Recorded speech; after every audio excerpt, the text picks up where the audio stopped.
Ngayong araw may binabantayan nga po tayo na low pressure area na nasa labas ng ating area of responsibility. Ito nga po ay malayo sa ating bansa, mahigit 1,900 kilometers sa silangan ng extreme northern Luzon. Sa ngayon may katamtaman po ito na tsansa na maging bagyo within the next 24 hours. Ngunit ang ating projection po dito sa LPA na ito ay generally palayo ng ating bansa, pasilangan at hindi naman po makakaapekto sa ating panahon. Ngunit patuloy pa rin po yung ating mga pag-ulan dulot nitong habagat, especially po dito sa may Luzon and sa western section ng Visayas. So expect po natin, tuloy-tuloy pa rin po yung ating mga makulimlim na panahon and pinakamalalakas po yung ating mga pag-ulan sa Zambales and Bataan. Kaya't meron po tayong nakataas ngayon na heavy rainfall warning. Kung saan po ang Zambales at Bataan ay nasa orange heavy rainfall warning.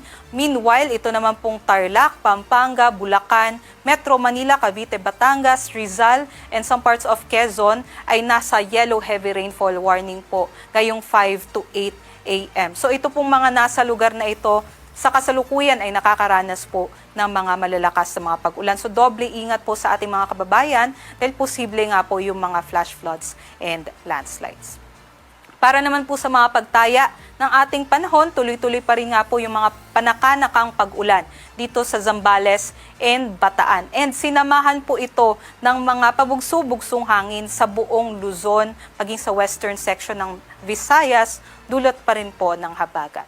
Other parts naman po ng Luzon, maging dito po sa Metro Manila, ay makakaranas ng makulimlim na panahon, mga kalat-kalat na mga pag-ulan, pagkulog at pagkidlat. So medyo matagal-tagal pa nga po tayo na makakapaglaban ng maayos sa labas. And sa atin nga pong pagtaya, dito naman po sa Bicol region, inaasahan naman po natin yung generally fair weather conditions po natin, although may chance po ng mga thunderstorms sa hapon hanggang sa gabi.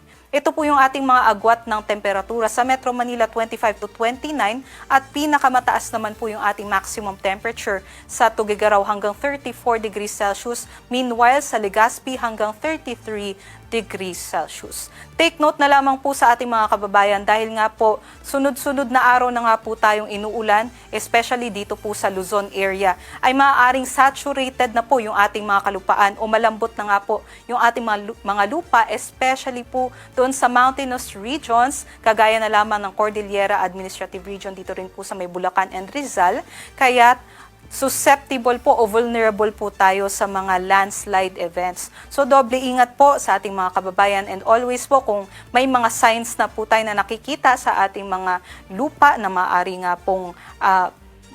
nga po yung tsansa ng mga landslides ay mag-communicate na po tayo sa ating local government units para po sa agarang evacuation. Para naman po dito sa may Palawan and western section ng Visayas ay meron din po tayong mga maulap na panahon dulot pa rin ng habagat. Ngunit sa malaking bahagi naman po ng Visayas and Mindanao, maaaring tirik po yung ating haring araw, especially pagsapit po ng tanghali hanggang hapon. Dahil nga po dito po sa area na ito ay mahina po o hindi po sila apektado ng habagat. So pagdala po tayo ng mga tubig at panangga po sa matinding sikat ng araw ngayong araw at always po stay hydrated po tayo. Posible pa rin naman po yung mga thunderstorm activities o mga panandali ang buhos ng ulan. So always din i-check yung ating thunderstorm advisories na ipinapalabas ng ating regional services divisions. Ito naman po yung ating mga agwat ng temperatura kung saan naglalaro po yung ating maximum temperature between 32 to 34 degrees Celsius. Pinakamatataas yung ating maximum temperature sa Zamboanga, Tacloban, and sa may Cagayan de Oro. So doble ingat po sa mga banta ng heat stroke and heat stress.